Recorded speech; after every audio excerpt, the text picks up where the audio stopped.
Hi, this is Michael, and this is a review of the Uoplay 2 3-axis gimbal by arbird. I was sent this for free by arbird for review, but as always, the opinions expressed are my own, and arbird do not influence my review in any way whatsoever. This is a really nice gimbal. I'm going to go over all the details of it, but first I'd like to show you what else is included in the package. They give you a quick start guide, which I was kind of disappointed with. Didn't really go into very much detail, but there's just barely enough detail here to get you going. If you've never had experience with a 3-axis gimbal, you may be wanting for a little more information. Fortunately, they do provide a little more information. Once you download the app and install it on your smartphone, you can gain access to a more full-featured user guide. They also give you a QR card here, which will give you direct links to the apps for your iOS or Android device. They also have Amazon, YouTube, and Facebook QR codes on here. They give you a really nice neoprene zippered case with a wrist strap here for transporting and storing the gimbal. Can't express the importance of this. The gimbal is very fragile and it's kind of awkward to carry when you're not actually using it, so I'm really glad that they included a fairly nice little carry case for it, and I use it all the time. Another great thing is they give you a little charger for the 18650 cells. They give you 2 batteries. These are 2600 milliamp hours. This will charge one of them at a time. It's a very basic charger. I'm not so sure it even has reverse polarity protection, so you do want to be very sure that you insert the battery in here correctly. And then as far as charging the battery, it just uses a micro USB cable connection, and they do give you a cable for that as well. Now, this can charge the battery in the battery charger, or you can also charge the battery right in the handle. And there is a port over here covered, and you just connect your USB cable to that port, and you're able to charge the battery in the handle. And another great feature is that depending on your phone, they do provide another output up here, so you can actually charge your phone and the handle and use the gimbal if you have an external battery pack. So that's a huge plus. And the only problem with this is for an iPhone user, you may not really be able to use that because the lightning connector is at the bottom of the phone, and once you get it in the gimbal, your lightning connector is being covered by the motor, and therefore you're not really able to plug it in. But in the field, when you just need to charge your phone a little bit, you can certainly connect it to that and accomplish a charge. They also include a little rubber band here. This will hold not only a smartphone, but you can also put a GoPro in here. This little band, it was mystifying to me what this was for, but actually this is just for attaching around the GoPro and the clamp here so that it absolutely will not fall out while you're operating it. You don't need to use that with the phone, however. And finally, they do provide a counterweight, which attaches on this side of the gimbal here. If you have a large phone like an iPhone 6 Plus, 7 Plus, Samsung S8, a larger phone, you will need to use the counterweight. I have an iPhone 6S. I don't need the counterweight, so I don't need to use that.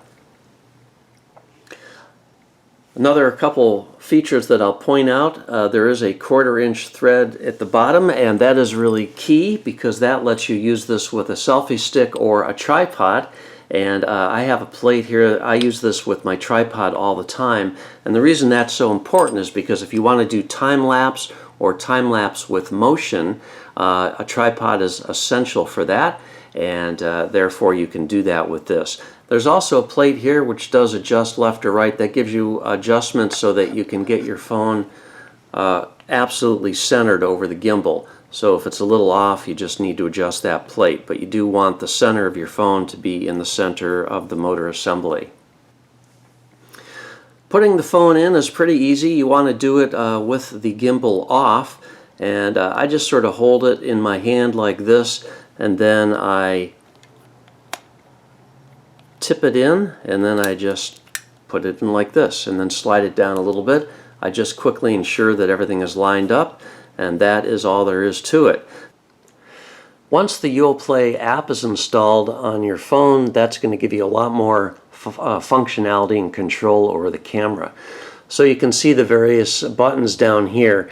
I'm going to push the shoot button, and that gets me into the shooting mode. Now I can get rid of all the icons by pushing this little button here, and that just gives me a cleaner screen for shooting. But if I need the controls, then I can just push that again. This is the button here that will initiate the recording, or you can do it directly on the phone itself. And also you do have to make sure you're connected by Bluetooth to your phone. Of course, once you do it the first time, it's going to remember the pairing. But once you connect with Bluetooth, that'll turn a different color so that you know that you are connected. Now you have all the various settings here. When you're in still shot mode, you can switch between video and still shot by this icon here. And when you are in still shot mode, then you can do a 5, 10, or 20-second delayed shutter release. So that comes in really handy. You can also control your flash, whether it's on, automatic, or off. You do get a battery level indicator of the battery in the gimbal. And then you can also change the camera, whether it's forward or rear facing. And then the home button gets you back to the home screen here of the app. To get back into the shoot mode again, over here, if you push the gear icon, then you have more settings. This is the camera settings, where you can adjust the focus speed, and you can also adjust exposure. You can change the iOS setting, for instance, and then you also have a white balance setting here. And this can be on auto, or you can manually change the white balance. So if I turn off auto, turn it on to lock, you can notice, perhaps you can notice the color changing here. So you can do that in real time and see the difference, or you can just put it on auto. So those are your settings there, and then also you have further settings for the control of the gimbal. This is for the mode, so right now it's in semi-following mode. Like I mentioned earlier, if you want to get into the locked mode, you have to do it from the app. You can't do it from the handle itself. Maybe a firmware update in the future will fix that, and then there's the fully following mode. So I'm going to go back into semi-following mode, and again, this is where you can change the orientation, or you can do it from the handle. Alright, so I'm using the gimbal right now, and as you can see, it is smoothing everything out, and it's also following me. I am in a full follow mode, so it's going to follow my tilt, and it's going to follow my pans. Now if you want to change that to semi-following, I'm just going to do a quick double press of the camera button. Now it's going to follow pans, but it's not going to follow tilts. Frustrating thing is you cannot get it into locked mode or fixed mode by another double press. It only cycles between the two modes that I just mentioned. However, if I go into the settings, oh my, did you see what just happened there? When I went into settings while I was recording in order to try to change it into locked mode, as soon as I got into the settings, it stopped recording. So you cannot get into locked mode by going into the settings while you're recording, or it will just stop whatever you're recording. So that makes it even a little more frustrating that you cannot get into the locked mode just by pressing the button. So you've got to think ahead. If you think you might want to be in the fixed mode for some reason or another, you're going to have to go into that mode before you start recording. So what I'd like to do right now is we've got a nice cloudy, we've got some patchy clouds here, and we've got some good wind. So I think what I'd like to do is do a nice time lapse and show you how that function works. I'll do just a straight time lapse, and then I will also do a time lapse with movement. And that should be pretty striking with these beautiful fluffy clouds and blue sky that we have right now.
is going to give me a nice 360-degree rotation here because there are no stops on the gimbal.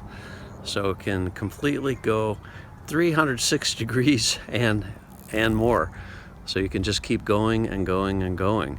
Love that.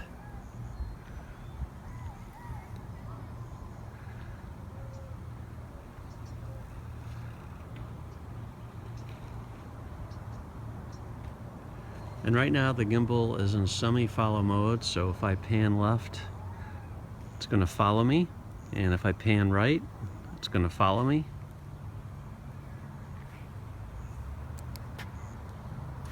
Double tap on the camera icon is going to put it into full follow mode, so if I tilt down, it's going to follow that. Pan left, it's going to still follow.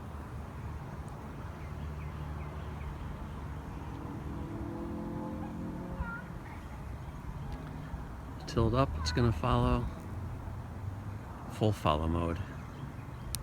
Another double tap, it goes back into semi-follow mode.